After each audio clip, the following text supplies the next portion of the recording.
G'day and welcome to the Ball Boys AFL Fantasy Podcast. Today we are doing our checklist on things that we're watching before the pre-season games. Let's go! Just done it from nowhere.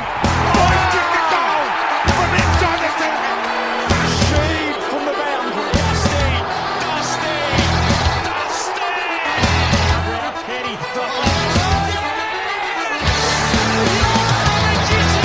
Petrarca. Oh, wow. How good is that?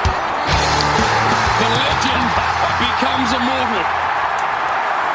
G'day and welcome again to the Ball Boys AFL Fantasy Podcast. I'm your host, Mitch Casey. You can find me on Twitter at Ball Boys Fantasy. Luke is here with me. How are you? I'm back, mate. I'm going good. It's a good day at school today. Actually, I finished off with some CPR training. Oh, at the okay. end. Yeah. I had my compressions and my breaths and stuff. So if we all die because of lack of fantasy success, you'll be able to help us. Yeah, that's it. I was going to say if there's any point where you want to just keel over and die, now's the time. It's all fresh in my mind. Okay, so cool. I've got compressions, breaths. I might even throw the tongue in there for you. If you. Oh wow, okay, settle down. Let's keep this PG. Right? I know you coach at the Oxlons, but let's. All right, let's move on. Yes, so not today, fantasy related. what are we doing today? We're talking about the pre-season. It's an exciting time of the pre-season. Stuff's getting pretty close now. We've had a lot of intra-clubs recently, and a lot of news come out about that. But soon, very soon, I think Thursday or Friday this week, we'll have actual footage for us to watch. So I think there's shaky cam. Yeah, a bit of shaky cam. I think some of them are being broadcasted on KO. I'll have to fact check that one. But we'll have some footage and some preseason games for us to watch. Yep. But we're sitting down today to sort of map out the specific matchups, the players, the maybe characteristics we might be looking for specifically when trying to choose the players that are going to be on our fantasy team. So, yeah, I guess just trying to make sure that we're not aimlessly kind of, falling into that trap of looking at the scores and getting ourselves sort of sidetracked when looking at these preseason games. Yeah, it's exciting times, hey. I think every kind of point we've made in this preseason, we've kind of prefaced with, let's look at the preseason games, let's see how it all goes. So, this is it. We'll get a chance soon to put our money where our mouth is, and it's time to watch some footy. I don't know if I can watch a whole game on shaky cam, some sweaty fella leaning over the fence. But the other thing we should keep in mind as well, especially this first weekend, I think some of them are like 6 quarters, which doesn't make any sense. It's six parts. Six parts. So, again, keep in mind sort of perhaps maybe those first 2 to 3, maybe 4 quarters might be the real stuff. A lot of the time in the past, like the last 2 quarters is kind of like, all right, throw the kids out and sort of see how they go, the players that are maybe on the fringes of the team that are trying to get a go. So, remember, I'm sure there's going to be so many data things put out there on Twitter, CBAs coming out and things like that. Can't but wait for it. If you can, I'm excited for all the data and sifting through it all myself. But if you can watch the footage, at least for those sort of, I'd say the first 2 quarters or 2/6 or whatever it is, I think that will give you a lot of information about how teams line up. And if that stuff carries over for the stuff the following week, where they're a bit more 4 quarters, regular sort of dress rehearsal, then you can start to be confident in the things you're taking away from these preseason games. Yeah, there's definitely still things you can watch. Hey, I guess everything you watch, you got to watch with a little bit of a critical eye and kind of put that lens over it, the preseason lens, I guess. It can be tough. It can be tough because this time last year, Patrick Cripps came out and just was on fire, and we all sort of went, oh yeah, okay, it's pre-season. Myself, I was skeptical that he would be able to keep it up, and it was a sign of things to come in the regular season. A few seasons ago, Jordan Clark and Jaden Short came out and dropped 120s and 170s, and it wasn't a sign of what was to come that pre-season. So it can be difficult, and again, this is what this podcast is going to be about, is more, we've kind of got our pool of players. Again, I don't want to be sidetracked into a Jordan Clark or something like that comes from left field.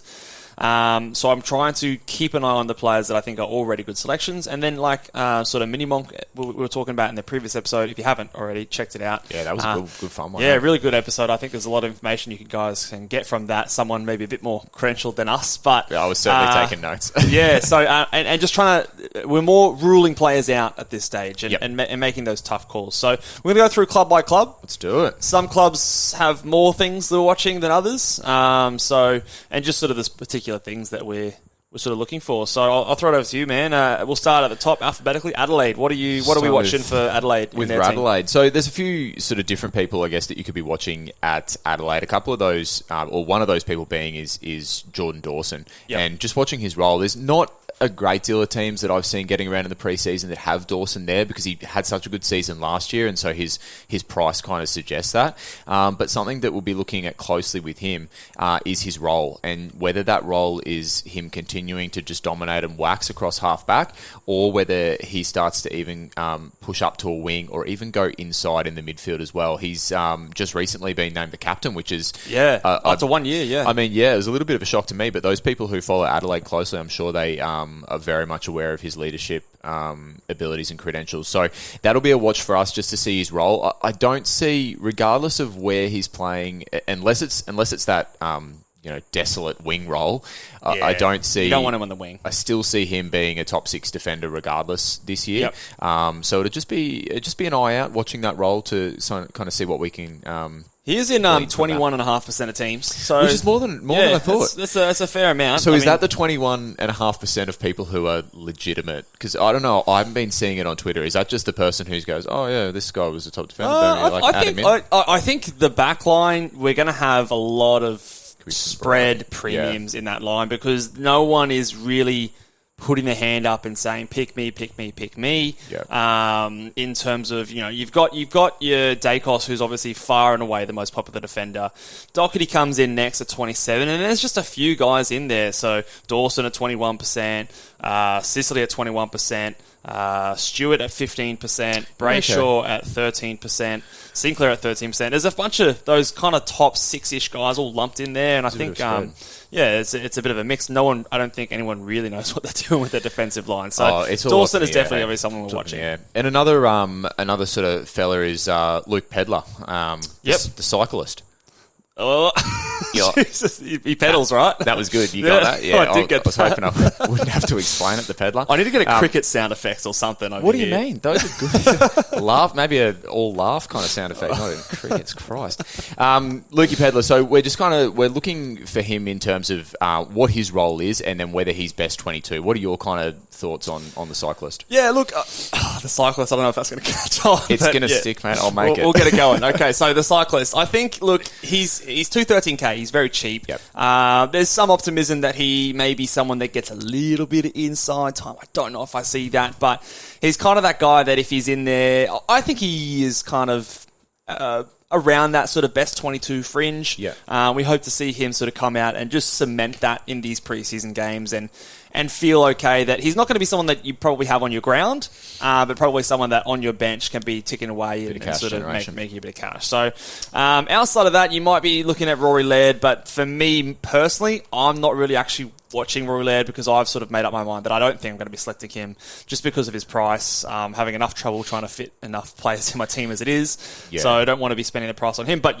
other people might be looking at Rory Laird. But the other thing there's not much you could really learn from. Yeah, that's what I was going to say. Is that's the other thing. There might be guys that we leave off this list. Hang on, why aren't you looking at Rory Laird? Well, we know what we get from Rory Laird. He's going to be in there. To be mindful of too is that with some of those uber premium guys, like Rory Laird's not getting excited for a preseason game. You're kidding yourself if you think he's going out there hammer and tong. So you kind of... I think if you're looking at him too closely, there's more that you can lose out of watching him. Then you kind of just take it with a grain of salt what he does. Yeah, I've said it before. It's a funny time of year where you want the guys that are your premiums to do all right and have the role you want, but you don't want them to go too well, especially if they're maybe lowly owned, and you don't want them to come out and everyone jumps on them, and then you've lost your unique. So it is funny, kind of walking that fine line. So, I don't think you have to worry too much about those big dogs. Let's move over to Brisbane, our local team. Yeah, are we We're going to go check out. Oh, well, actually, I don't know if this game is actually in Brisbane. I have to check out and see when it is. It might be during school time anyway. I have to take the sunscreen if we are. Yeah, it'll be hot. Okay, so we're just first of all, I just want to confirm that Dunkley is going to have that inside role. It'll be a really quick check, but obviously new club. We just want to make sure that the expectation is that he's inside, but we just want to confirm that. But really what I'm focusing on is that battle for those halfback positions. Brisbane halfbacks, hey? It seems like there's a million people running through there, and the fact that they're getting someone like Cam Rayner going through there, like I heard that a lot in the pre-season and kind of just pushed it to the side, but it hasn't gone away. It's been consistent, so it could be a legitimate move. They're going to run out of people to play other positions at this stage. So, I mean, personally, for us fantasy folk, we don't want Rayner there. We want McKenna. We want Wilmont. Kitty Coleman in there as potential options. So, again, we'll see how that sort of shapes up. But I guess selfishly, we want Wilmont as a basement price to be in there and pretty solid in that team. He does maybe present the option to play on a wing as well to solidify himself in that spot. So Wilmot's a big watch, and McKenna, I think the two guys that we are watching. I'm trying my best to stay away from a player like McKenna. I'm hoping we get the rookies that we don't have to go that way. But again, just keeping my eye out just in case that we are short on rookies, or there's still a lot of time before the start of the season and anything can really happen. So, but I do hope that Wilmot puts his hands up enough to get in that side and can lock down either a halfback or wing role. Yeah, and with a rookie at that price, to be honest, you really don't care what role they're locking down as long as they're locking down some role in the best 22. You'd hope that they're best 21 and not the sub. I think is probably the biggest thing. But again, we're all kind of going to be in the same boat with that kind of a thing, and sometimes beggars can't be choosers. And if there's maybe only one or two of those 200k guys, you might just have to go with them. So outside of that, I mean, some people might be having a look at Lockie Neal, but he's kind of in that same boat as a Laird. He's not really getting pumped up for a preseason match. We kind of take what he does with a grain of salt, I guess. Have you heard a little bit of like, Dane Zorko's looking good, that kind of stuff? Or? I've heard he's had a hamstring as well, like tightness and stuff. Yeah, it doesn't sound like him at all. It doesn't sound like him getting a soft tissue injury pre-season. I don't think it's one you can go there. I mean, he's playing forward, I think I've heard as well. Okay, it's like inevitable throughout the season. Someone will kind of try to convince you, a couple of good photos of Zorks getting around and stuff. You know my over 30s rule. He is well and truly across that rule. I mean, he's 30, but his hamstrings might be 50. Yeah. So it's... Some people try to get away with saying that he hasn't played... He wasn't drafted as a junior, so his hamstrings are younger. But I don't know if I don't think that's science. No, that's not. I'm not getting on board with that. And just from a footy sense, I think there's nothing stopping me from picking this guy. But Will Ashcroft, I'm just keen. I'm just keen to watch him play and see how he goes about it. Yeah. All the talk is that he's actually going to be one of their top 4 or 5 midfielders, and he's going to be getting centre bounces. So even if that wasn't the case, he'd still be in my side. Yes. But so he's basically as locked as any other player is. And again, I don't like to use that word, but I think with Will Ashcroft, it's fairly safe to use. Okay, if you don't start with him. We just want to hope that he gets through unscathed. So let's move on to the next club. The Blue Boys. The Blues. Who are we looking for at the Blues? So I think the biggest name coming out of the Blue Boys this preseason is Doc across halfback or potentially in the midfield, and I guess that's kind of what we're going to be looking for in the preseason game, is just where he's playing. There's a few different things that I guess are kind of floating around out there that are suggesting, hey, he might be back, he might be in the midfield, and obviously the Zach Williams injury, then there was a lot of people saying, okay, well, does that mean that he goes back to half back? But then you've got a young fella, Lockie Cowan, who could potentially be coming into the side, we hope. We'll talk about him in a sec, but does that mean that Doherty stays in the midfield? Doherty's such an interesting one. He's in my team at the moment, but he hasn't been there all pre-season. But as the pre-season's evolving and we're kind of struggling with defenders, it's almost just I've kind of come to the realisation, let's just put him in there. We know he's going to be a top 6 defender, top 6 defender no matter where he plays in terms of footy. But it will still be interesting to see what his role is. Yeah, he's again, I don't want to call myself a sheep or anything, but I think he has found another sound effect to add in.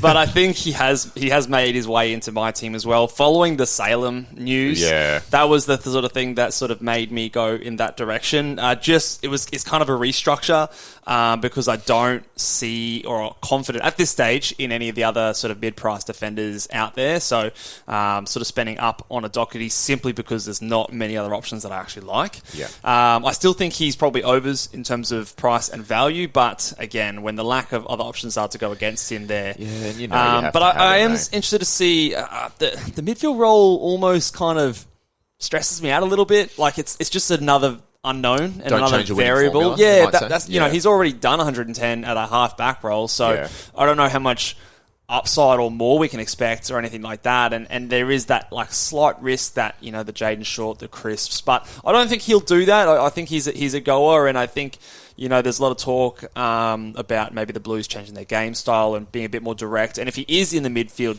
that might hurt him less than if he is in defense. So I think that's maybe a little bit of armor that could protect him if that is the case for the Blues. So I am watching also their game style and to see how direct and how much of a front half game I think is the hot phrase this preseason that they do play.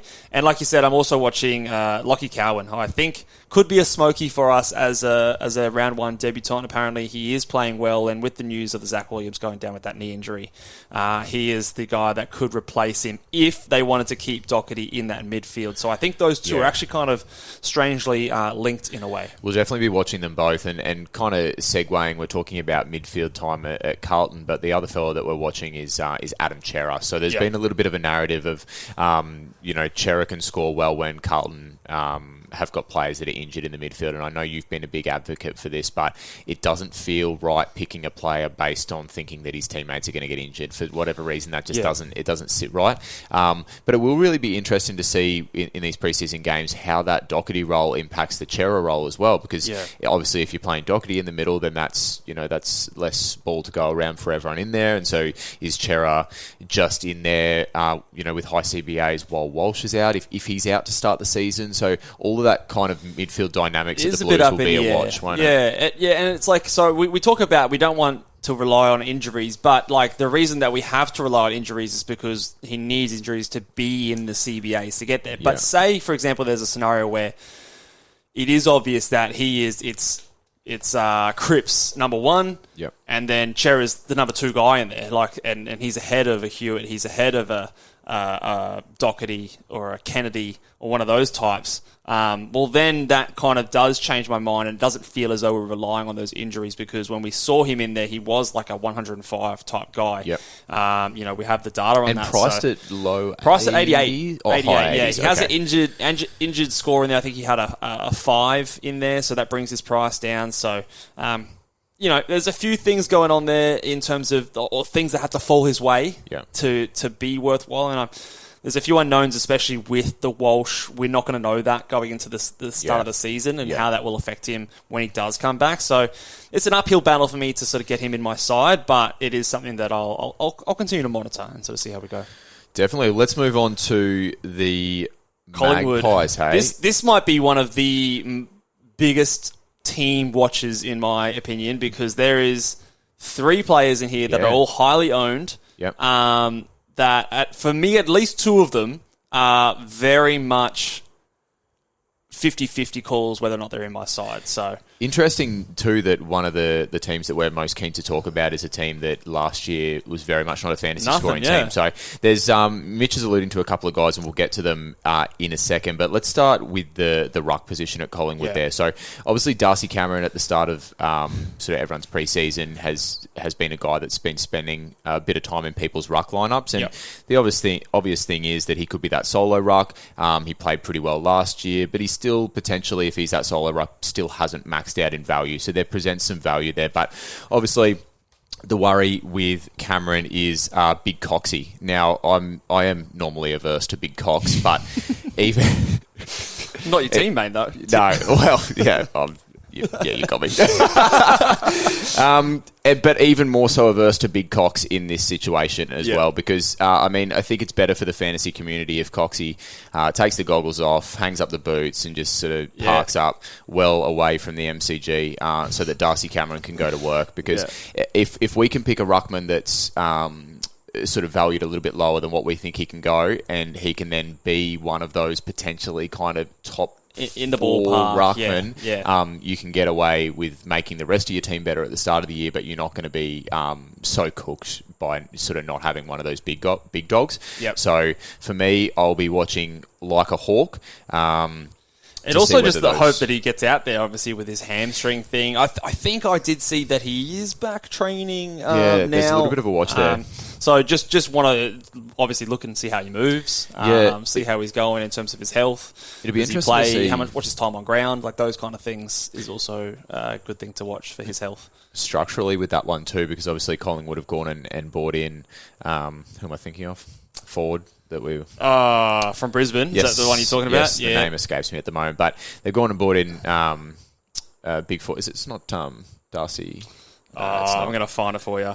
Hold up. Yeah, keep going. It's escaped me. But the kind of notion there is, okay, well, maybe Cox doesn't play, Cameron plays exclusively ruck, and they've still got that forward presence there. So, there's a lot to watch there in the Collingwood sort of ruck stocks as well. Now, Mitch will find that name for me because it is just escaping me for sure. But I'll talk a little bit about the guys that Mitch alluded to before. So the two fellas that he was alluding Mixed to day. that are That's Mixed Day. Sorry, Dan. Our apologies. Gosh, terrible of us. But the guys that Mitch was alluding to before that are highly owned, but that he's even potentially tempted to fade are obviously Dacos and then Tom Mitchell. So I'll let you chat about that for a bit. So for me, it's a big watch on Dacos especially. We want to know, obviously, there's a lot of talk about him playing purely as a midfielder in some of these, match sims and things like that in the internal games the club are playing. But it's another thing entirely when he goes out and versus another team when you've got to condense your list and he's going to play.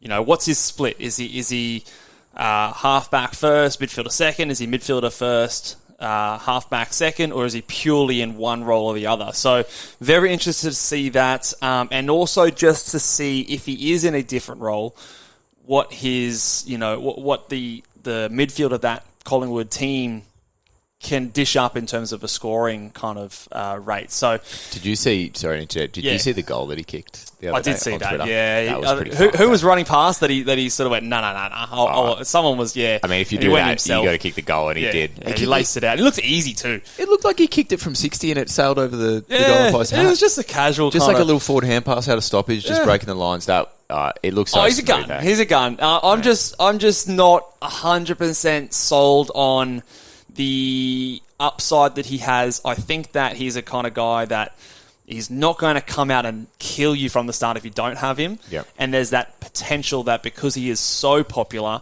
that if he does have a subpar start to the season with a couple of tough matchups, that he can... he's not in my team right now. Yeah, wow. That's what I was actually going to say. I'll be interested to see if you have the kahunas to fade him. And it looks at the moment like Mitch does have the kahunas. Yeah, he's not in my team right now. We won't reveal the rest of my team. But right now, he's sitting out of there. He does come in. Again, it's a structure thing. But I am just sort of watching him and see how he goes there and what role he does play. If he's in the midfield, is he tackling well? Is he sort of someone like...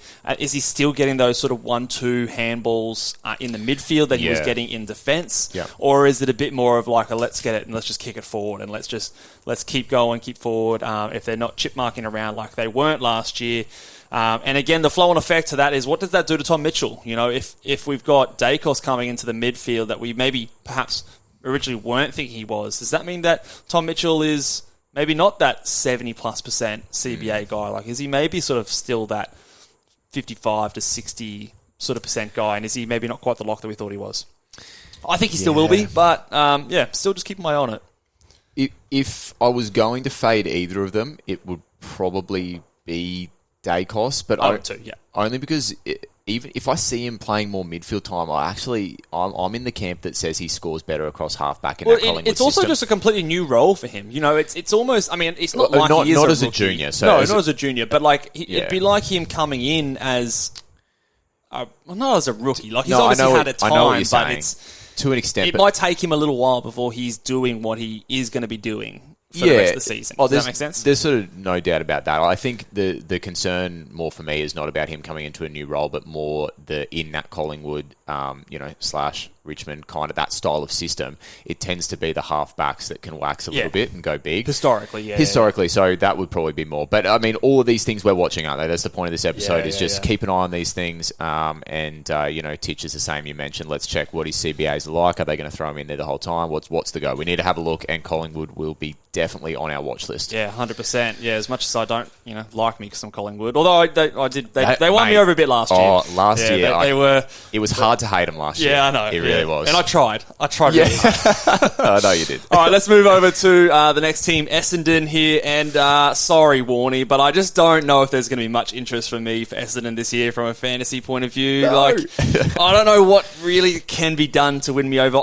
I'm watching the game style and what the coach is doing. Yeah.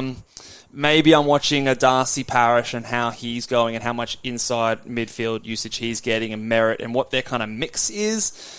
But I don't know if I'm really going to pick any of them based on anything I see in pre-season. We talked about McGrath earlier in the season. He's someone that maybe you're watching in terms of his role, if it's half-back and if he's getting kick-ins and things like that. So let me talk to you in hypotheticals then. Just let's say McGrath, a couple of practice games, comes out, rolls really solid, cross half-back, looks like Essendon's style is just waxing across half-back, chippy, like chip mark, not...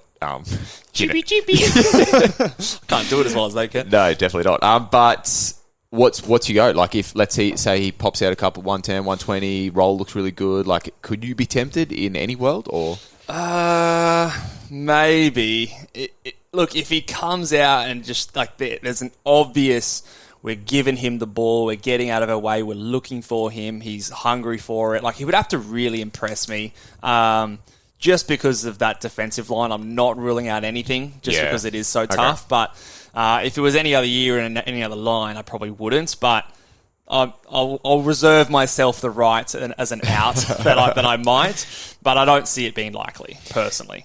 Sorry, Warnie, I'm a little bit the same with so they won't be decent, but just in terms of fantasy and starting teams, like I'm sure we'll all maybe have merit at some point in the season. But I just don't think I want to start with him at this stage, and probably the same with Darcy Parish. So wait and see for me. Let's go over to Freo. There's probably only one guy that I'm really watching in this Freo team, and that is Hayden Young. I want to see if he's taking the kick-ins, number one, over a Luke Ryan, or at least splitting it. Because last year, Luke Ryan dominated the kick-ins. He loves it, mate. He froths it. And Hayden Young had like 12% or something on the season compared to Luke Ryan. So I mean, Luke Ryan's not a bad kick, but Hayden Young's an elite kick. He's a great left boot. So I'm watching that particularly, and I'm also watching, we've got a note here to say his hunger. We want to see him calling the ball. We want a little bit of that Dacos kind of attitude in a Hayden Young. And if I see that, he is right now the guy that I have in my side over a Dacos. And again, not locking myself into it, and I'm not locking myself into the fact that I might be able to have both. But I am watching him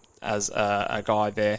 Obviously, you got your Brayshaw in there, but again, Brayshaw's going to be Brayshaw. We know he's good. He's kind of like falls in that Rory Laird camp. He's just going to do his thing. So for me, I'm watching Hayden Young for Freo, and that really does it. Maybe you could have a look at that ruck battle between a Sean Darcy and a Luke Jackson. But even if one of those ruckmen came out and did something big in the preseason, I think it would still be hard to pick one. Because the other one's always 50-50. There. Yeah. The other thing that I actually will say that I want to watch about Freo is just a little bit of game style stuff. So they obviously had a game style that stood up reasonably well last year. They obviously played good football last year.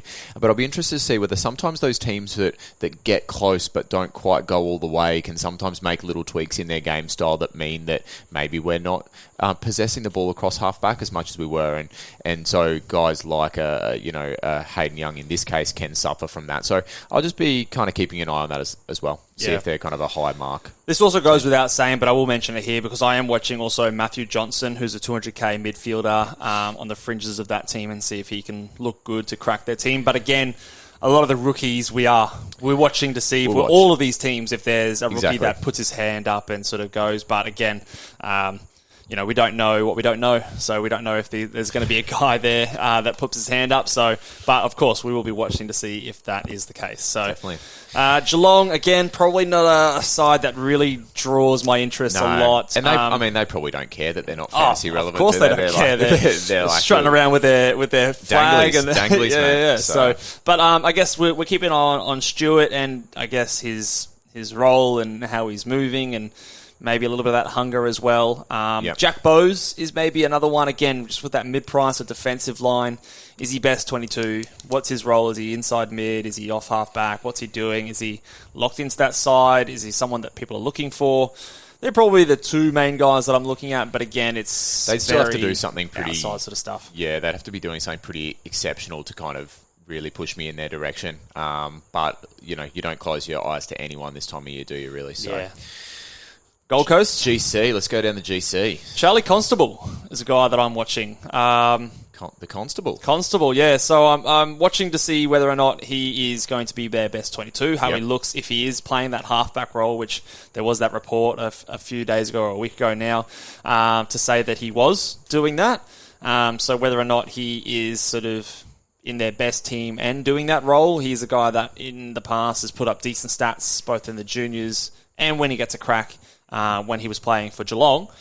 Whether or not he can do that at the Gold Coast when they're a bit more direct than when he was playing for Geelong, when they were a bit more of those chipmarky kind of teams.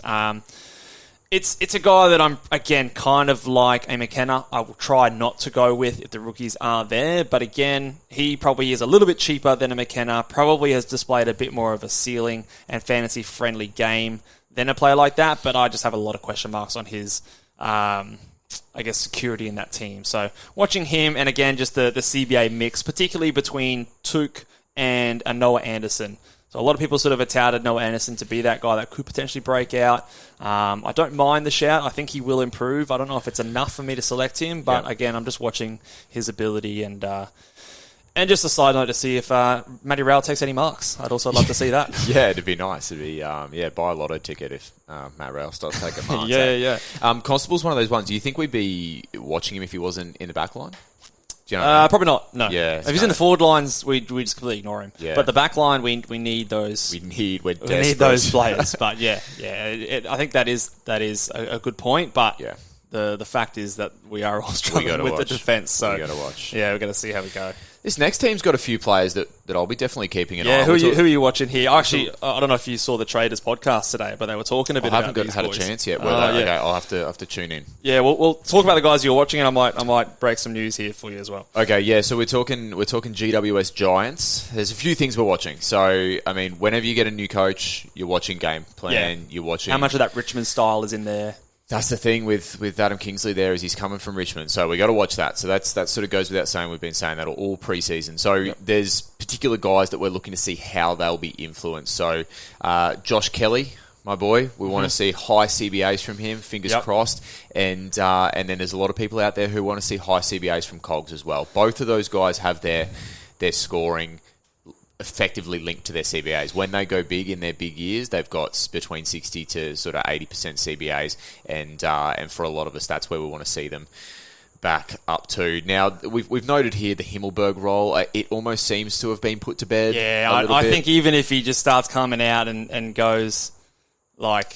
If he goes in defence, I'm almost just too nervous to do it anyway. Yeah, would it be a sustainable thing? Yeah, just because it seems like the kind of guy that they'd flip and flop depending on what's going on. He's definitely a swing man. So we'll say that's put to bed, but it's not something that you turn a blind eye to. And I sort of mentioned the game style. So Kelly and Cogs for me, but then there'll be a few people that might be having a look at Tom Green's role. The expectation is that he's going to head into the midfield for really high CBAs. So he's probably more of a super coach guy overall with those clearances. So. Personally, I think that, but a lot of people are keen on him.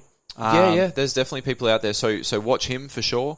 What did the traders say about today? The news is, and this is again based on the podcast that the traders put out. They interviewed Riley Beveridge, who is credible journalist and apparently spent a bit of time with the Giants. I think he spent a week up there while on there in their preseason. Yeah.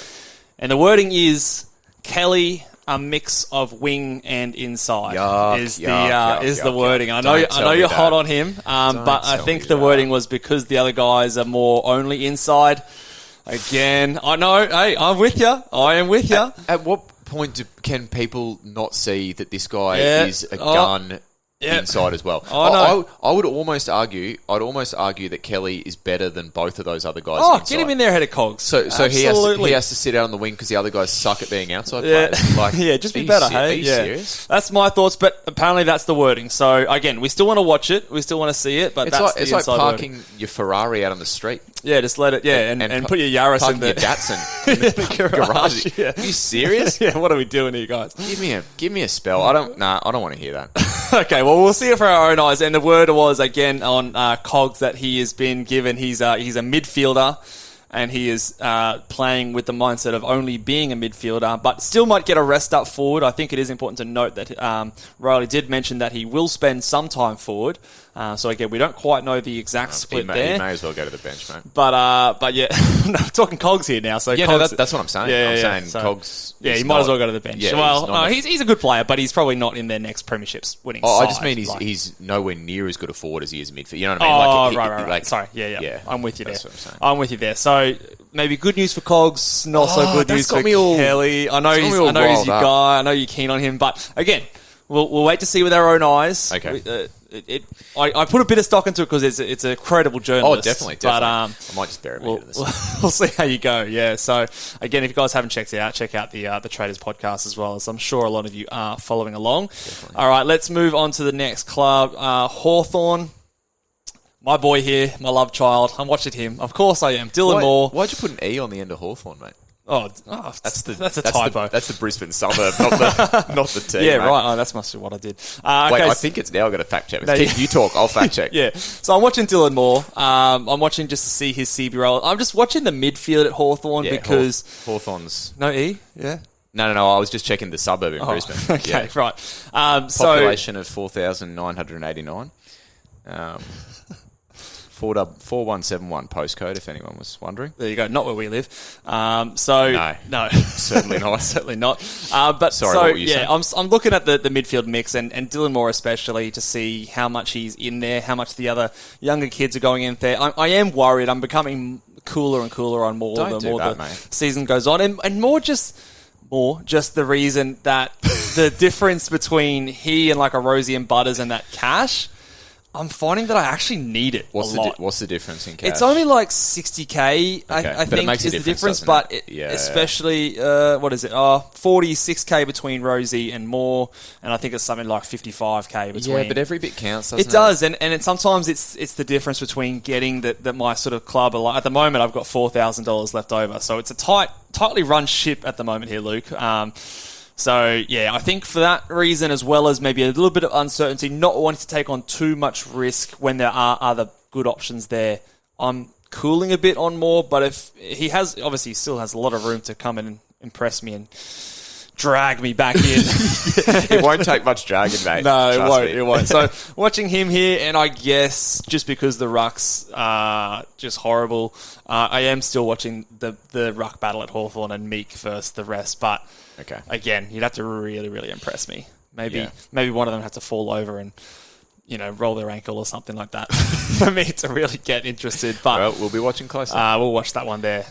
Melbourne. Let's talk Melbourne. We are looking at a couple of things. Obviously, I think from just a sheer kind of interest perspective, the Gorn Grundy thing. Oh, yeah. Do you know what I mean? Like, what the hell is? How's this going to work? Yeah, fantasy aside, and so I think I've heard a couple of people say there's this narrative. The AFL 2-ruck strategy. I don't know if I buy that. I'm like, if you've got two blokes there that are genuine number one ruckman, then you can run a 2-ruck strategy. But you don't have to run a 2-ruck strategy in the AFL to be successful. Oh, absolutely.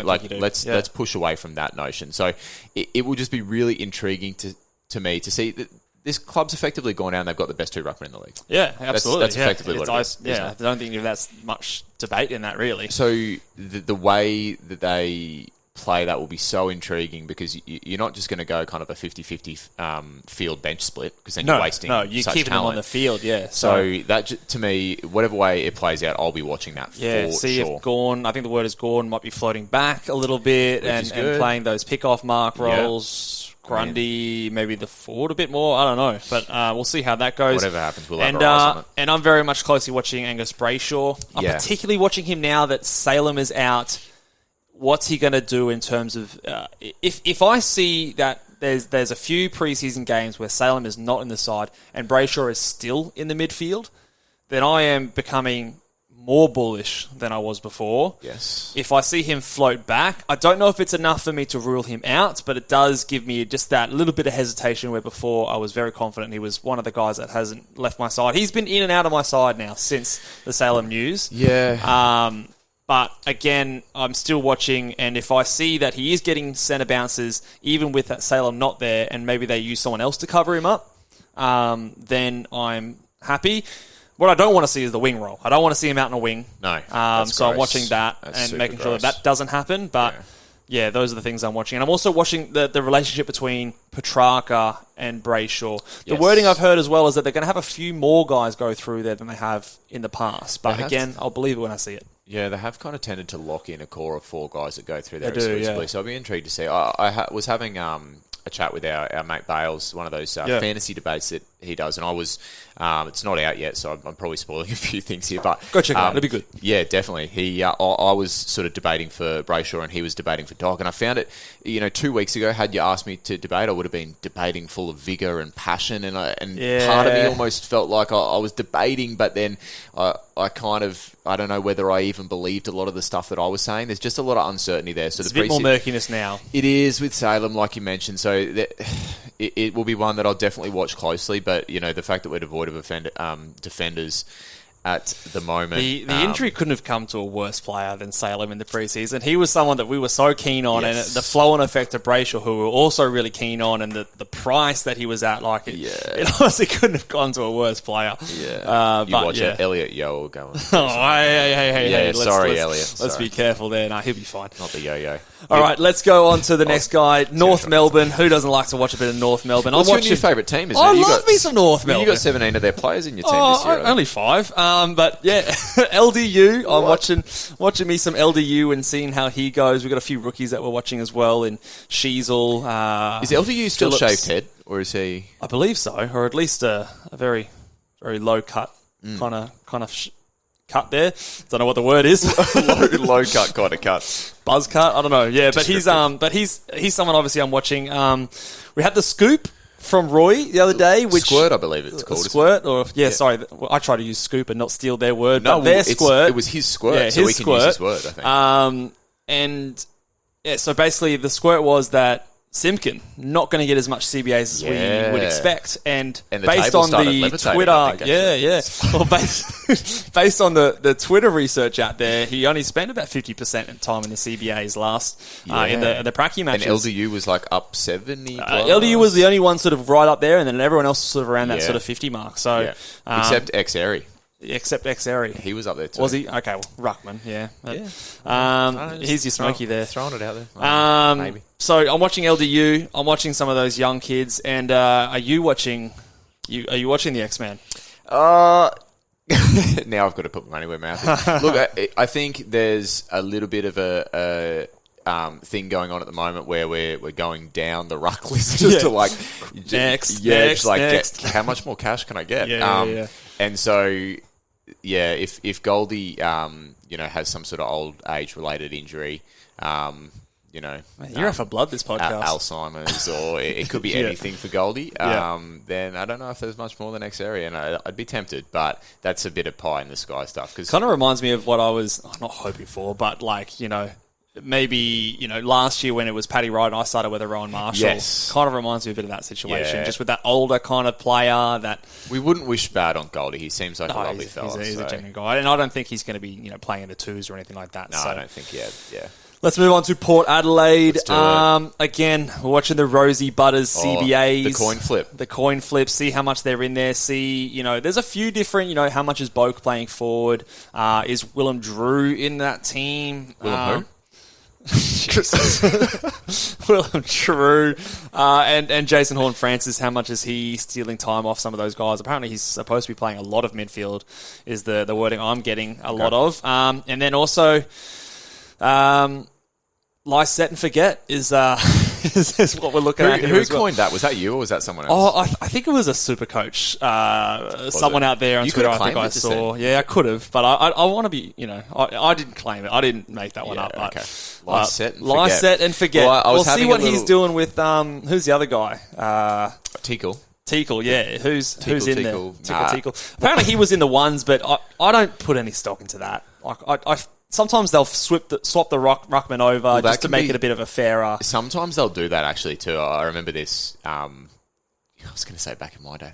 Oh, you're old, I'm not that old, eh? But like they'll go, okay, well the best ruckman goes with the secondary midfield, so that you just don't have like down the throat, and it's just domination. Clearance. Yeah. So there could be something to that. But I had a little peek, and without giving too much away, he was in your team before. So what's the go? Yeah. Well, he's again, that R2 just options are not. Like, they're falling over. There's injuries, concerns to English, Cameron.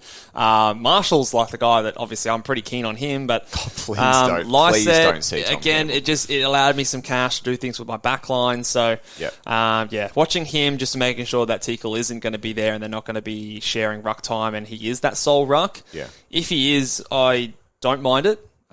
Look, I don't love it. Like, I don't think he's got this tremendous upside, but it might just be what we're kind of having to go with. And there's an element of job security there that you can fall back on with him, Yeah, I would imagine. He's in the side, you'd think. I'd think. Yeah, I'd be shocked if they went down the road of just Teakle and no Lyset. Yeah. Anyway, So I think those are the main things I'm watching there. Yep, I would agree. Yeah, not too much else to monitor there. Our boys, the Tigs. Obviously, we just love watching the Tigs play, but we do. In particular, I think for fantasy, it's really just Taranto for me. Yep. You maybe Hopper, but I'm not really considering I'm expecting him to have high CBAs, and even then, I probably don't think he's the best pick in the midfield when we've got other options. So just confirming, again, kind of just like that Dunkley thing, new team, just confirming that he's in there at a high rate. Maybe check out to see if the Trent Coleman is a real thing, and that would give me a lot of confidence to start with a Timmy T. The only other thing that I'll be keeping, I guess I'm not keeping an eye on it in the preseason, but come sort of round 5 or 6, I'm going to be looking at Jaden Short and just seeing where he's at. Yeah, that's a good point. Is he actually moving back? So I guess it's something we can watch in the preseason as well. Yeah, but that is a good shout, actually. Because of the fact that he's currently a midfielder. Well, for draft, if you've got a draft league coming up and you're drafting him there that could be a play. with the idea that he's going to be a defender, switch him back. That's a huge difference in a league like that. Yeah, definitely. That's massive. I can definitely see a world where he'll be top 6 defender if he plays exclusively in defence in that Richmond team. So just, keep an eye on it. Yeah, absolutely.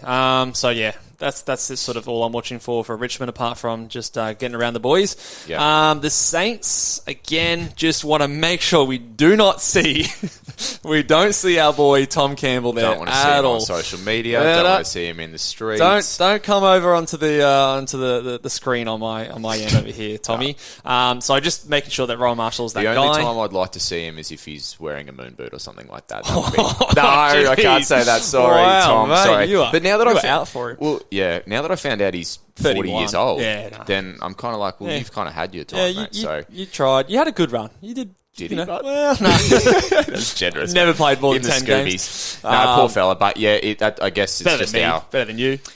Thanks, mate. Appreciate that. Don't bring me down with you. Sorry.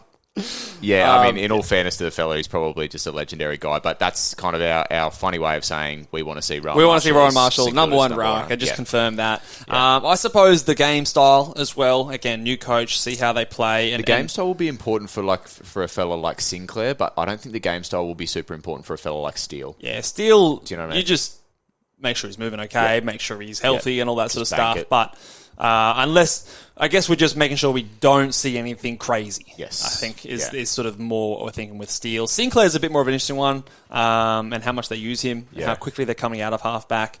That will be interesting. But yeah, I think Steele is just sort of a tick in the box. He's out there. Yep. He's doing his midfield stuff. And again, you're not hoping that he goes huge, just kind of hope he ticks along. Sydney, Not a lot here that I'm watching either. Callum Mills, the wing versus inside, and that relationship with Chad Warner as well. Yeah. Maybe you're watching that. Again, probably not going to go with either of those guys, but again, just something to watch. And again, with the defense, I am watching Lloyd and how much they're using him without the Lizard there, who's, I think, battling with glandular fever at the moment. So don't know if he's going to be available for round 1 or if he isn't, how long he's going to be away for. Yeah. But again, defensive line, a lot of question marks there. So I'm keeping up to date with the news on that regard. I still think it's an uphill battle for him to make it just because of how quickly Sydney transitioned from defence to attack. I think they were the fastest in the league last year. Yeah, Gornery's days of chipping it around. But still, it might be just that little bit of upside that we need and maybe a point of difference there. But another fella you could be, I mean, you sort of mentioned Chad Warner, and I think there'll be a few people watching Chad Warner. The other guy that people might be having a look at is Errol Goulden as well. So he's kind of shown a bit of a nice progression. So, I mean, if he's getting midfield CBAs. Yeah, these are not necessarily guys that we're advocating for get them straight in your team. We're just saying that we'll be just check it. Yeah, casting our eyes over them during the games. Yeah. So West Coast, there's a few guys. Just want to make sure that Yo's playing the right role, that he's healthy. Want to look at Sheeds, CBAs, make sure he's getting heavy usage through there. Jinby, the rookie.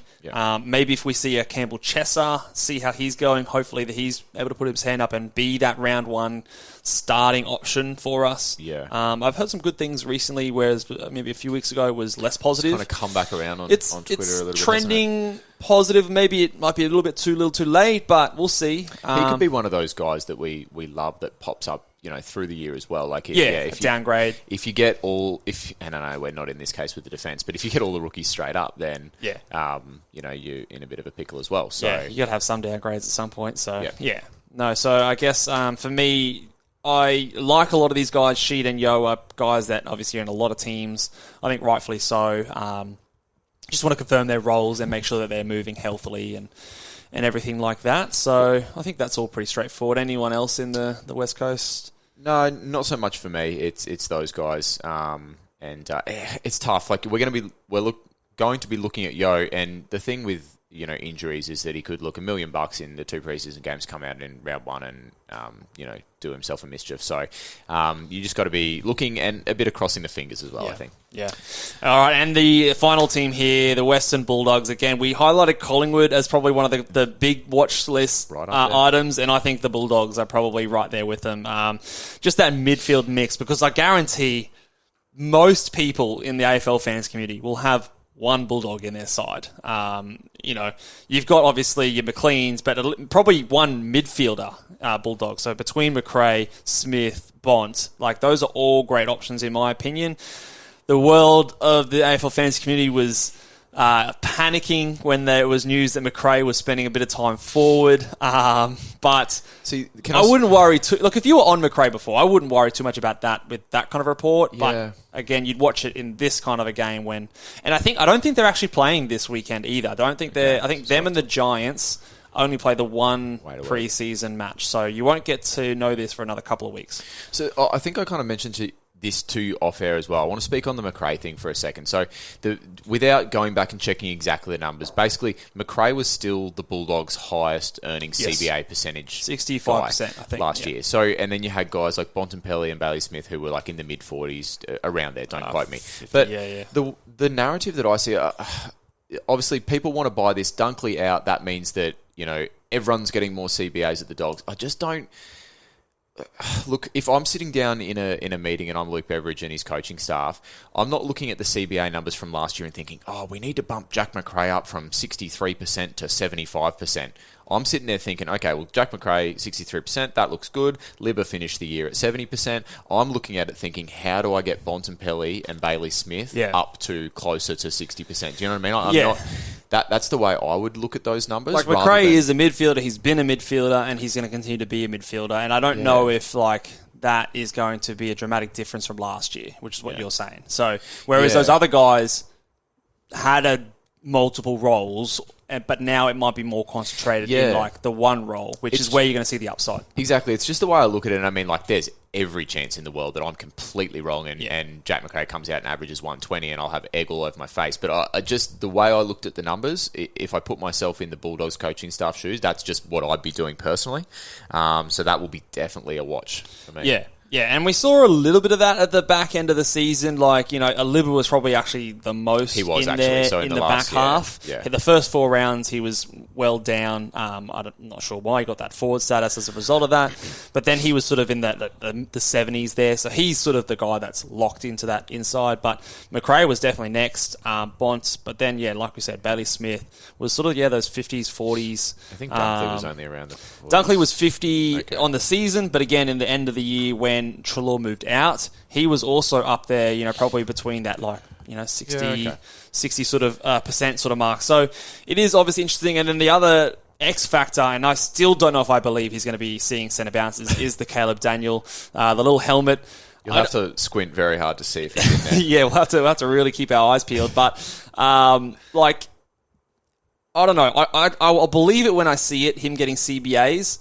I hear this talk of him getting midfield time. I still think that it's an outside wing kind of a role would be, to me, the best thing for him. But I just don't know if...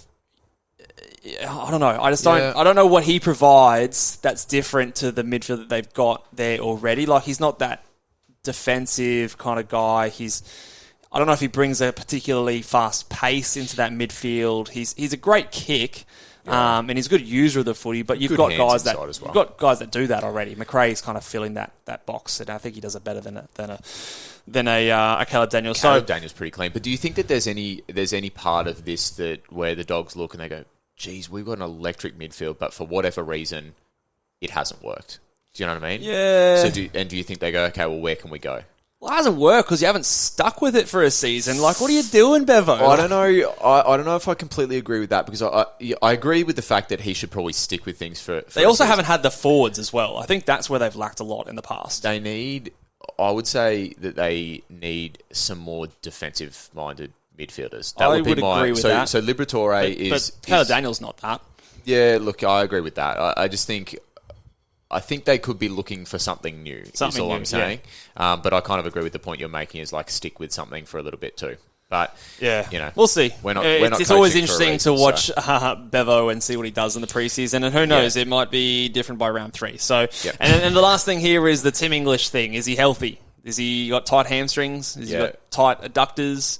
Is he concussed, or what's going on with English? Right now. And just confirming that he is sole rucking, even though we expect him to do that. I believe that in the match sim when they were playing themselves, that other non-rucks were rucking because Tim English was sitting out. So to me, that feels like, okay, well, if you don't have English in there, what are you doing? So to me, if he is in there, he will be like 90% ruck time.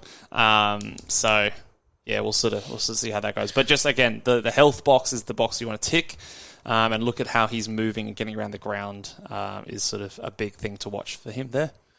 So much to watch, mate. Much to watch. I've only got 2 eyes. I don't know if I can do it. We'll have to work together and see if we can cross-reference some things and go through there. But that's what we'll do for everyone of our audience. We'll, if you guys don't have all the time in the world to watch all these games, come back in, and after the pre-season games this weekend and the following weekend, we'll do a sort of some highlights and takeaways and things that we've learned and things that have been confirmed or just how our minds are going. So stay tuned for those episodes coming up as well. We're going to be going through, I think the next podcast, we're talking some potential season wreckers. Some some risky picks. Oh, I've seen that one. You got number 1 on the list. It's definitely a season wrecker. Stay tuned for that one, maybe just to avoid some also maybe controversial ones in there. I think there's some guys here that you could pick and win a car. Oh, yeah. You could also the upside is there, but the risk is also there. So we'll talk about both ends there. Yep. Thank you so much, guys, for tuning in as well. If you haven't already, make sure you guys are subscribed. We've hit 500 to go to get to 1,000, guys. Also, just a big shout out to everyone who has liked, subscribed, and been watching since the start, or even if you've jumped on recently. Really appreciate the support, guys. So thank you very much. And until next time, guys, leave a video with a big thumbs up. We'll see you then. Bye.